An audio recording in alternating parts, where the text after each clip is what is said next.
Je voudrais vous parler de l'OTAN et en particulier, de la réaction du ministère russe des Affaires étrangères à la trahison de l'Alliance. Comment le ministère des Affaires étrangères réagira-t-il si et quand les États-Unis quitteront l'OTAN? C'est une longue histoire d'illusions, d'espoir, de déception dans un partenariat qui s'est transformé en rivalité, puis en confrontation et en hostilité. Je ne répéterai pas ici l'histoire de la façon dont le secrétaire d'État américain Baker et d'autres ont promis à Gorbatchev que l'OTAN n'avancerait pas d'un pouce vers l'Est. Ils auraient ensuite changé leurs promesses parce que la RDA et la RFA étaient réunies. Cela a été légalement enregistré sur papier. Ils affirment désormais qu'il n'y avait aucune obligation légale de ne pas élargir l'OTAN. Bien sûr, si vous pensez que c'est seulement devant les tribunaux que des obligations légales peuvent être imposées, alors un cadre juridique clair est absolument nécessaire. Mais si vous êtes un homme digne et honorable, alors lorsque vous donnez des assurances politiques, vous êtes obligé de les tenir. Lorsque l'Allemagne a été réunifiée, il s'agissait d'un document juridique. Il était prévu que la RDA deviendrait une partie de la République fédérale d'Allemagne et ferait ainsi partie de l'OTAN. Mais il a été précisé qu'aucune infrastructure de l'Alliance de l'Atlantique Nord ne serait implantée sur l'ancien territoire de la RDA. Ils continuent de le violer aujourd'hui. Ils abritent actuellement des structures de commandement de l'OTAN sur le territoire de l'ancienne RDA, Allemagne de l'Est. Le dirigeant de l'URSS, Gorbatchev, croyait avoir tenu parole. Nous avons vu avec une grande déception l'OTAN admettre pour la première fois l'Allemagne de l'Est dans ses rangs, puis, en 2004, s'élargir encore davantage pour inclure les 3 républiques baltes qui faisaient autrefois partie de l'Union soviétique. Cette expansion s'est ensuite poursuivie, intégrant de plus en plus de pays qui souhaitaient devenir membres de l'Alliance. En 1997, le ministre russe des Affaires étrangères, E.M. Primakov, a proposé d'établir des contacts entre l'OTAN et la Fédération de Russie. L'acte fondateur Russie-OTAN a été adopté, fondé sur l'égalité, le respect mutuel et la coopération dans divers domaines, notamment contre le terrorisme et la migration illégale. C'est sur cette base qu'a été créé le Conseil Russie-OTAN, à travers lequel 80 à 90 projets ont été mis en œuvre chaque année.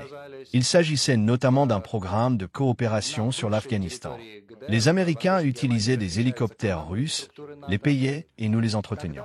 Les hélicoptères, créés à l'époque soviétique, étaient particulièrement adaptés aux conditions afghanes, pour lutter contre le terrorisme et le trafic de drogue.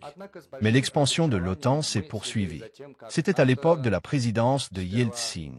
Primakov a déjà pris le poste de président du gouvernement russe.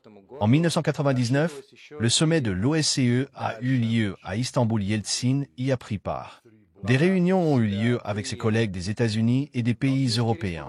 Ils ont décidé de dissiper toute crainte concernant l'OTAN et ses projets futurs. Il était nécessaire d'adopter une déclaration politique forte sur l'indivisibilité de la sécurité. C'est ainsi qu'a été adoptée la déclaration d'Istanbul, qui stipule que chaque pays peut choisir ses alliés, mais qu'aucun pays n'a le droit de renforcer sa sécurité au détriment de la sécurité des autres. Et surtout, aucun pays, groupe de pays ou organisation au sein de l'OSCE ne peut prétendre à un rôle dominant. L'OTAN a fait exactement le contraire. Le début d'une opération militaire spéciale qui, comme l'a déclaré à plusieurs reprises le président Poutine, était une étape forcée, car toutes les autres tentatives et alternatives pour orienter la situation actuelle dans une direction positive avaient échoué. Près de 10 ans se sont écoulés depuis le coup d'État de Kiev, survenu le lendemain de la signature de l'accord garanti par les Allemands, les Français et les Polonais. Il a évoqué la nécessité d'organiser des élections générales dans les 5 mois et de former un gouvernement d'unité nationale pendant cette période de transition. Cependant, le lendemain de la signature de cet accord, les bâtiments gouvernementaux ont été saisis, ils se sont rendus sur le Maïdan et ont déclaré qu'ils avaient créé un nouveau gouvernement des vainqueurs. Les vainqueurs et l'unité nationale sont 2 choses différentes. J'espère qu'un gouvernement d'unité nationale sera créé en Syrie, même si la situation y est dangereuse pour l'instant. Bref, revenons à l'Ukraine. Ces gens sont arrivés au pouvoir à la suite d'un coup d'État. La première chose qu'ils ont annoncée a été l'abolition du statut de la langue russe. Ils ont ensuite envoyé des militants prendre d'assaut le bâtiment du Conseil suprême de Crimée. Ils ont ensuite qualifié de terroristes les citoyens du sud et de l'est de l'Ukraine qui ont osé dire que, depuis qu'ils sont arrivés au pouvoir par un coup d'État, ils ont refusé de suivre leurs ordres et ont demandé qu'on les laisse tranquilles.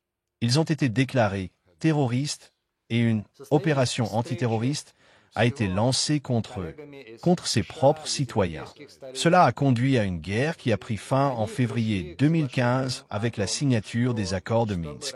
Maintenant, le président français tente d'interpréter cela comme si Poutine ne voulait pas les respecter. C'était un discours plutôt drôle de la part de Macron. D'ailleurs, il concernait aussi l'OTAN, puisqu'il déclarait que la France serait capable de protéger tout le monde avec ses 3 ou 4 ogives nucléaires. Mais ensuite, à Minsk, nous avons passé 17 heures de négociations non-stop. Les accords de Minsk ont été signés. Après leur signature, ils ont été soutenus par le Conseil de sécurité de l'ONU. Point intéressant. Une fois les négociations terminées, le président ukrainien Poroshenko, avec le soutien du président français Hollande et de la chancelière allemande Merkel, a déclaré qu'il ne signerait pas ce document tant qu'il ne serait pas signé par ceux qu'il appelait les séparatistes. Les dirigeants des 2 républiques autoproclamées, Donetsk et Lugansk, étaient également à Minsk, mais dans un hôtel différent. Ils ont dit qu'ils ne signeraient pas le document parce qu'il avait été convenu sans eux. Ce document prévoyait l'intégrité territoriale de l'Ukraine avec l'octroi d'un statut spécial à ces 2 petits territoires. Ils avaient déjà déclaré leur indépendance et ne pouvaient pas trahir le peuple qui croyait en eux. Nous avons dû les persuader de signer ce document, qui parlait en réalité d'un statut spécial au sein de l'Ukraine, de la langue russe, du droit d'approuver les candidatures des procureurs et des juges nommés dans ces régions. Tout cela devait être inscrit dans la Constitution, et la formulation exacte devait être convenue directement entre Kiev et les 2 républiques. Cela fait partie des accords de Minsk approuvés par le Conseil de sécurité de l'ONU. Peu après leur entrée en vigueur, les Allemands, les Français et les Ukrainiens ont commencé à dire qu'ils n'avaient jamais parlé séparatistes. Le président français Macron était à Moscou quelques semaines seulement avant le début de l'opération militaire spéciale. Et lors de la conférence de presse, puis lors de la tristement célèbre conversation téléphonique avec le président russe Poutine, qu'il a lui-même rendue publique, Macron a déclaré au président russe Poutine qu'il ne pouvait pas insister pour que le gouvernement légitime de l'Ukraine accepte de négocier avec les séparatistes. Le président russe a répondu qu'ils étaient arrivés au pouvoir à la suite d'un coup d'État et qu'ils devraient être reconnaissants envers nous tous d'avoir essayé de légitimer d'une manière ou d'une autre toute cette situation et ce pays. Il convient également de rappeler que les accords de Minsk évoquent directement la nécessité d'un dialogue direct avec les dirigeants qu'ils qualifient de séparatistes. La façon dont les Français et les Allemands se sont comportés est honteuse. En fin de compte, ceux qui ont signé au nom de l'Ukraine, de l'Allemagne et de la France, Poroshenko, Merkel et Hollande, ont déclaré dans une interview, déjà à la retraite, qu'ils n'avaient jamais eu l'intention de mettre en œuvre ces accords. Ils avaient juste besoin de gagner du temps pour armer l'Ukraine.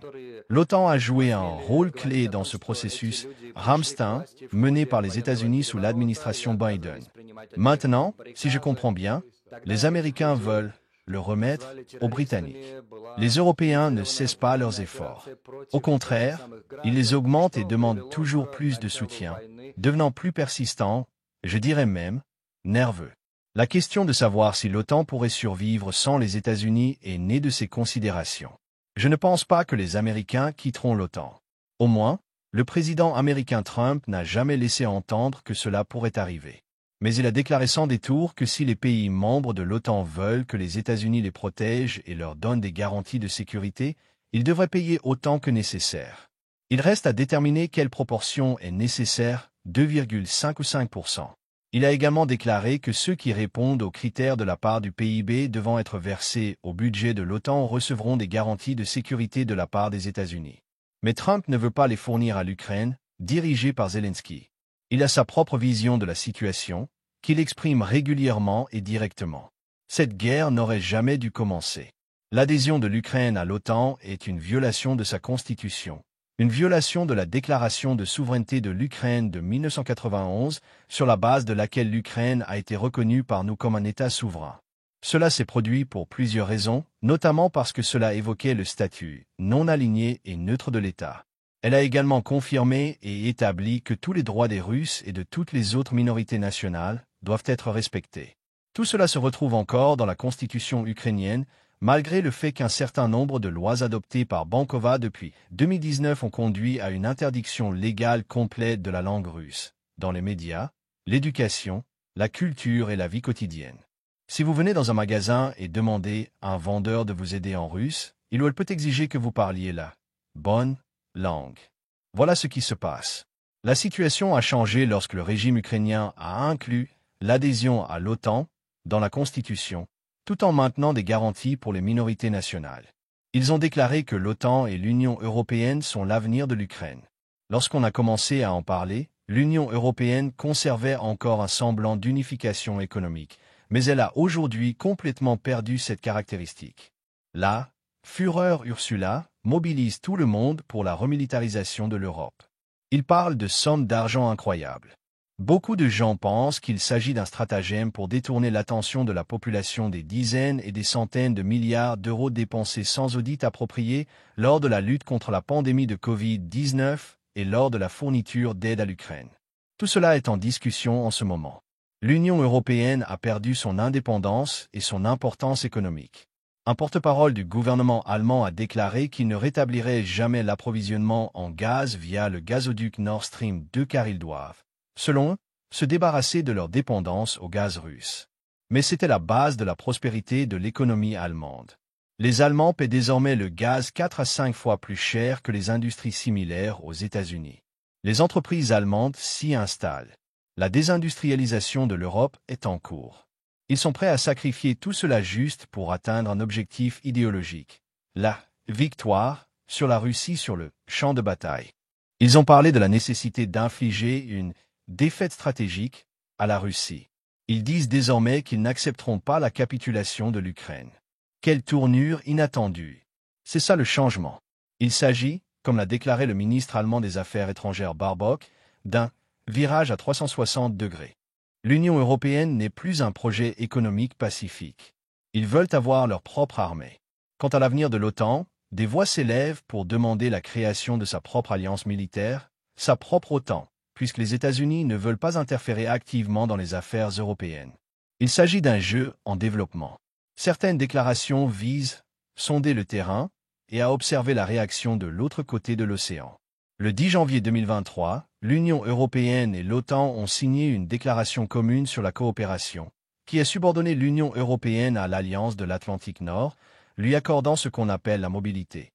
Les troupes de l'OTAN peuvent utiliser le territoire des États non membres de l'OTAN qui sont membres de l'Union européenne. Si de tels États subsistent encore, l'Autriche, l'Irlande, peu importe car ils pensent toujours à l'Est.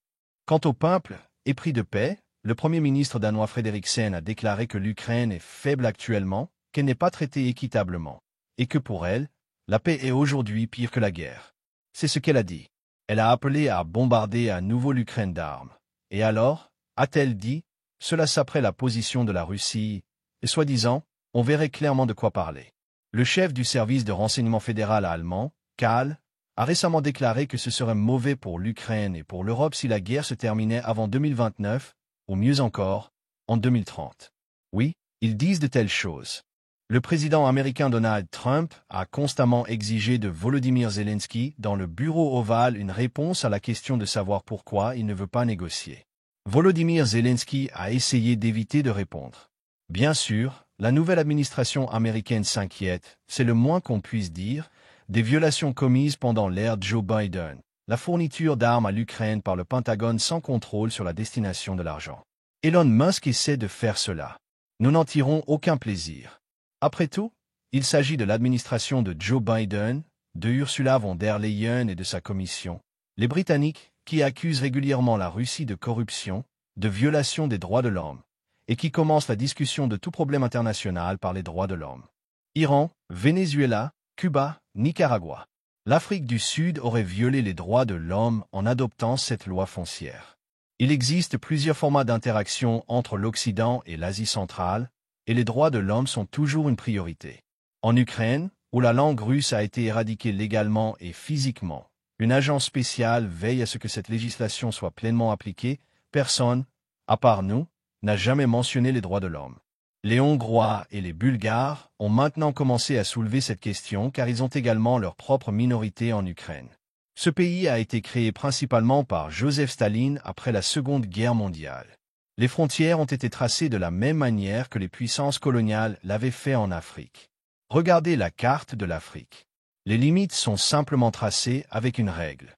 Dans le cas de l'Ukraine et de ses voisins, la situation est différente. Il y avait une approche individuelle, mais il y avait aussi une division par nation.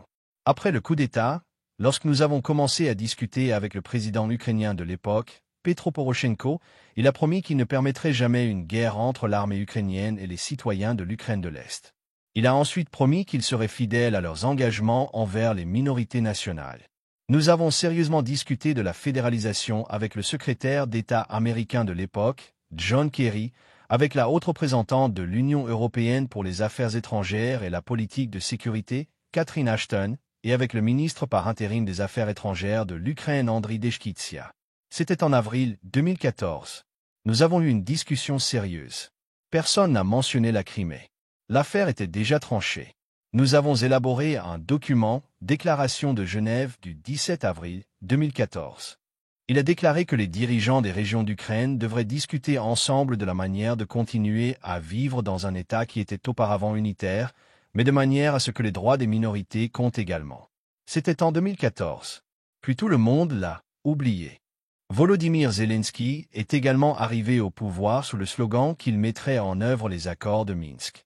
Quelques mois après son investiture, il disait des choses complètement différentes, qu'il formait un État unitaire, qu'il n'y aurait pas de statut spécial, qu'il ne parlait pas, dit-on, aux séparatistes, etc. Un autre mensonge que le président français a énoncé dans sa récente déclaration pathétique concerne la rencontre en décembre 2019 à Paris entre Emmanuel Macron, la chancelière allemande de l'époque Angela Merkel, le président russe Vladimir Poutine et Volodymyr Zelensky. Il semblerait que les Allemands et les Français l'aient convoqué pour sauver les accords de Minsk. Les travaux préparatoires ont abouti à l'élaboration d'un document de consensus approuvé par les experts et les ministres des 4 pays. Il a ensuite été présenté au président et au chancelier. Il a été question de la nécessité de désengager les forces le long de la ligne de contact, d'abord dans 3 zones, puis sur toute la longueur de la ligne de contact. C'était convenu. Quand ils l'ont montré aux dirigeants, tout le monde était satisfait. Cependant, Volodymyr Zelensky a déclaré qu'il ne pouvait accepter de tenter de le faire que dans 3 zones expérimentales, et non sur toute la ligne de contact. Personne ne pouvait comprendre pourquoi, mais il insistait. L'essentiel est qu'il n'a jamais retiré ses troupes, même dans ces 3 endroits. Les opérations militaires se poursuivent. Et puis l'OTAN s'en est mêlée. L'OTAN a certainement fourni des armes et des renseignements. Cela continue encore aujourd'hui. Les Américains ont annoncé qu'ils retiraient, peut-être temporairement, peut-être pas, leurs instructeurs et experts qui aidaient à guider les missiles de haute technologie, mais d'autres pays les quittaient. Un autre point sur l'OTAN. Ils étaient fiers d'être une alliance défensive. La seule chose qui les intéresse est la protection des territoires des États membres. Lors du sommet de 2022 à Madrid, le secrétaire général de l'époque, Jens Stoltenberg, a déclaré qu'il devait être plus actif dans la région Indo-Pacifique. Interrogé par un journaliste sur le fait que l'Alliance avait jusqu'à présent seulement parlé de protéger les territoires des pays membres, Jens Stoltenberg a répondu oui, bien sûr, et a ajouté que désormais les menaces qui pèsent sur l'Alliance viennent de la mer de Chine méridionale, du détroit de Taïwan, etc. L'organisation a commencé à construire ses propres blocs non inclusifs, Troïka, CAD et OQ. Ils ont contribué à la création du Quartet Indo-Pacifique, Japon, Australie, Nouvelle-Zélande, Corée du Sud, et ont développé leur coopération avec le Japon et la Corée du Sud. Les exercices conjoints avec la Corée du Sud impliquent et discutent déjà des éléments nucléaires. Autant que je sache, l'Alliance prévoit d'ouvrir un bureau de représentation à Tokyo ou sur l'une des îles japonaises. Ils tentent de retirer certains pays de l'ASEAN et de les inclure dans des clubs fermés avec un nombre limité de membres. Les Philippines et Singapour en sont un exemple frappant.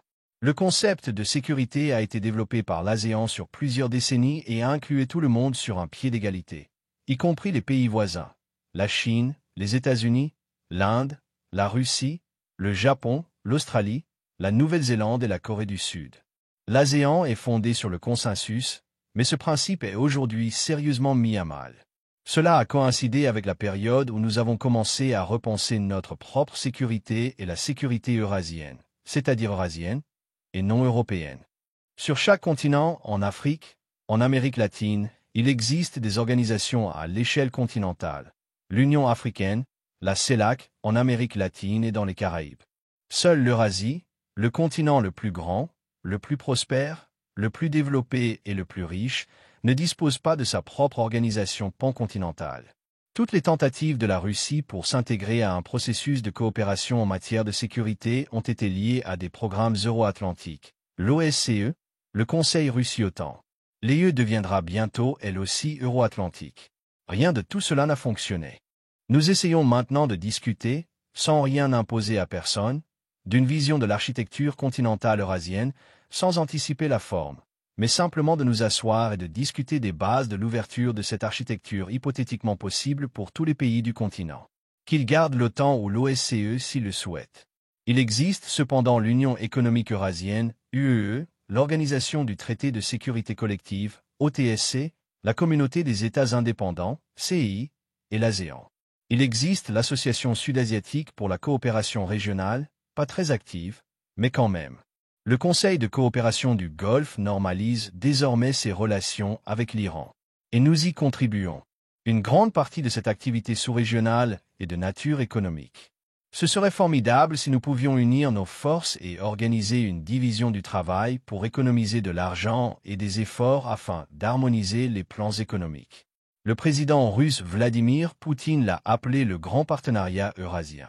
Peut-être que dans de nombreuses années, cela deviendra la base matérielle d'une sorte d'architecture de sécurité qui ne sera pas et ne devrait pas être proche de la partie occidentale du continent.